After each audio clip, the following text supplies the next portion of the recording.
Hi everyone, I just want to do a quick video on my iPhone. I'm in my back room where I've got a table with a few locos laid on it. I'm just about to currently embark on a 2-year module building Engage set. I model, as you can probably see from some of the stuff I've got here, I model Engage Fleischmann stuff, which is quite nice. It's European. And like I say, I'm just about to start building a modular layout. But the reason I'm making this video isn't to identify all that really. It's just to identify a new tool that I've just got my hand on.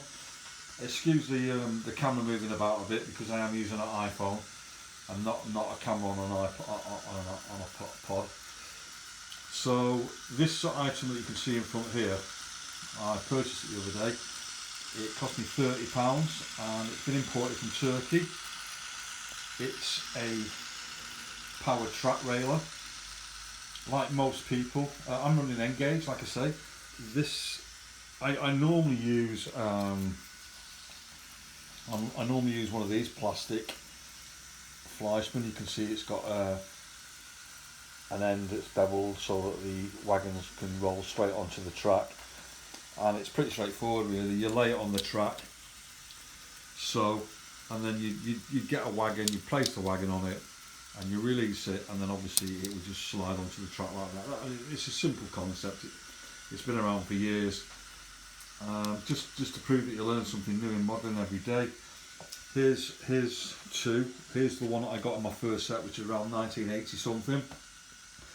I was about to throw these away the other day, but I flipped it upside down. Don't know if you can see it there.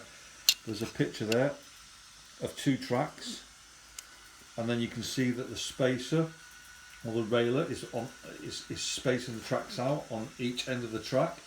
So it acts as a actual spacer, which is 33.6 millimeters. If you can see that on the video there. So how that works is quickly. I'll just show you quickly. You can see the grooves on the side there. You just place them on the track. Once it clicks on the track, it keeps the track at a set distance. It's as simple as that really. That's how it works. So I didn't even realise that it did that. So now I'll be able to use that to keep my tracks separate. But the idea of this video was just to identify this electric track railer, which in this world of DCC now, it just seemed the right thing to do, because I've got lots of sound locos you can probably hear going around. In fact, I've got another one just coming past now. I'll just pop the sound on so you can hear it. Here it comes.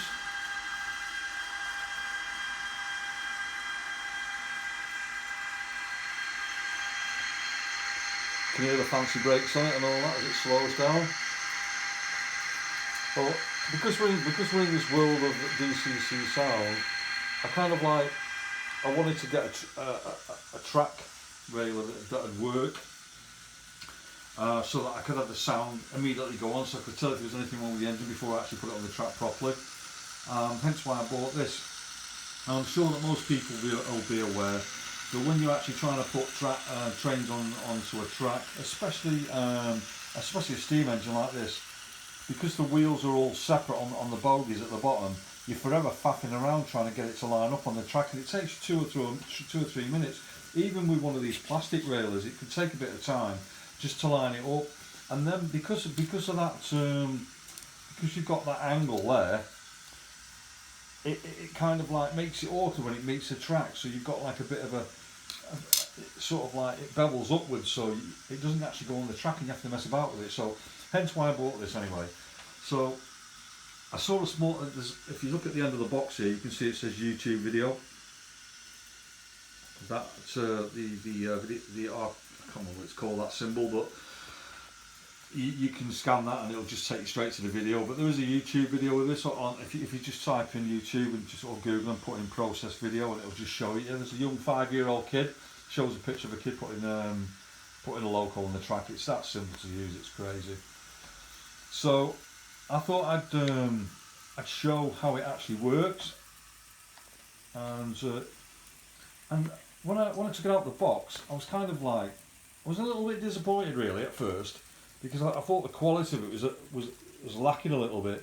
I'm not sure if you can see, but at the very end there's a few little score marks on the end, and it just needed a little bit of tidying up. So I need to I need to just clean the bits off the end because they're quite sharp, and you can see from the plastic on the end there. I know there's a few blemishes on the plastic, and again, at the very end of here, you can see some of the glue where the plastic's glued onto the side of the aluminium.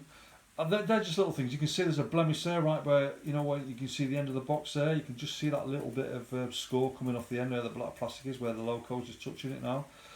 So there's little bits and pieces on it that just needed to be a bit more effort. Had they have done that, I'd probably give it a 10 out of 10. Because if you look, it's been machined so that it's got a groove, which is a great idea because it just sits on the track perfectly with that. It's made with two separate pieces of aluminium, and obviously there's a bit of plastic that segregates it down the middle, and that's what stops it shorting on your track really. And I guess they put that plastic on the end there to make it secure so it doesn't bend.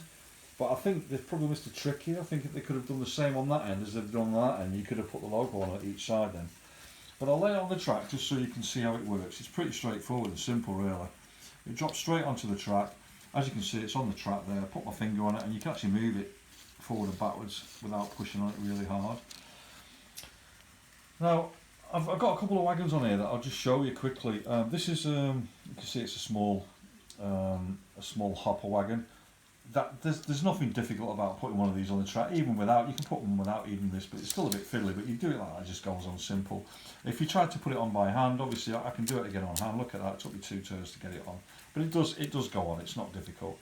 But it's when you start getting other things where you probably notice that the bogey on this is a 360, it's gone straight round in a circle. If I try to put that on one-handed, it's really difficult. I'll get it on, but it won't be as quickly. Like, see, there you go, it's on. So that took me about 10 seconds, but if I just put it on top of here, just lay it on top of that and then I just push it straight on, it took me 2 seconds to do that. So the time factor's cut down tremendously. And that is just with, that's just with a couple of wagons. With the locos it's even better because I've got this loco here. I'm actually running it on my Z21 as you can see. I'm going to use this loco here, which is also sound and it's got lights on it. I'm going to pick it up, put it on the track. And I'm going to put it on this now. Here we go. As soon as I put it on, I put it on the wrong way around, so I need to turn it round. As soon as I put it on, I can hold it and you can hear it going. See the lights at the back of my hand there. If I let go, it'll go straight on and you don't even hear the sound go off. It stays on all the time. It doesn't matter how many times you do it. Just put it on the track. As soon as it goes on the track, let's just turn it forward so you can see the lights don't flicker or nothing, it just goes straight on the track. And that is a bit of kit that I like. So again from the back I'll put it on so you can see the red lights at the back of the wagon or the loco. It goes straight on the track and it doesn't even flash. You don't get any change in the sound or nothing. It just immediately goes on the track. It's as simple as that. And I bought this about 4 or 5 days ago. It cost me £30 including postage and package. And when you're using a steam locomotive like that, it's very fiddly. But I've tested it with all my wagons that I've got. I've got a couple of car transporters that are quite fiddly to put on because the centre of them moves going around corners. And it's the best bit of kit I've actually bought in a long time, if I'm honest. I've got an ice tray that's currently coming round. I'll just show it you when it comes round. This is why I actually bought this ice tray that's coming down the track any second now. I don't want to take it off the track because it's quite difficult, but these coaches here, they're all connected by a little clip that pushes in. So if I try to disconnect them and take them off, I literally have to pull them apart, and it's quite a tough process. So when I put them together and put them on the track, if I can sort of demonstrate how it works. So basically I have to clip them together, but I have to lay them on the side like that, then clip them together. So I've clipped 7 or 8 of them in a line together like that, and then I have to lift them all up like that to get them on the track. And you can imagine how difficult it is to try and do that and to keep them connected, because the weight of them will keep them laid over. So this particular item here, it just allows me to put them on from this side. Even though they've been laid down, I can lift them up and then I can just pull them over the top of this, and it just literally goes straight on without any messing about. So that's why I wanted to share this video with you. They come in two sizes, well, three sizes if you calculate the European standard as well. So you've got N-Gauge, double O for UK, and HO for European modelers. I don't know what the price is for the double O or HO ones, but this, like I say, was £30. But be aware that it is actually coming from Turkey, as it depicts on the box here. It says made in Turkey. So when you purchase it, even though the website looks like it's in German or English, it will actually be delivered from abroad, and you will have to pay import charges because you're not paying VAT across the pond. So I got this through the post the other day, and I didn't have to pay VAT on it, but I've been on the website since, and I've also bought a track cutting tool and had that sent over, and I've just been clobbered now on another £4 for import charges. Anyway, that's the video. Just wanted to make a quick video. I will be putting more videos on in the next couple of months coming up. As I say, I'm building some modules because I'm planning on going to shows to show all the locos. I've got quite a substantial amount of kit. I've got a YouTube page which is called Engaging. I set it up last week. I'll start posting on there as soon as I start making my modules. Hope you enjoyed my video. I'm going to pop this on Facebook. It's on one of the someone else's site. So obviously I don't want to do too much advertising. This isn't a sponsored video, by the way. This is purely done by myself. I've not been paid any money from Process for doing this. I just wanted to share it with everyone because I felt it was a really good tool. Look forward to your feedback on Facebook, and again, once I've got this uploaded, if it's good enough, I'll put it on my YouTube channel, and then you can leave any comments on there. Thanks very much for putting up with and listening to my comments. Thank you. Bye bye.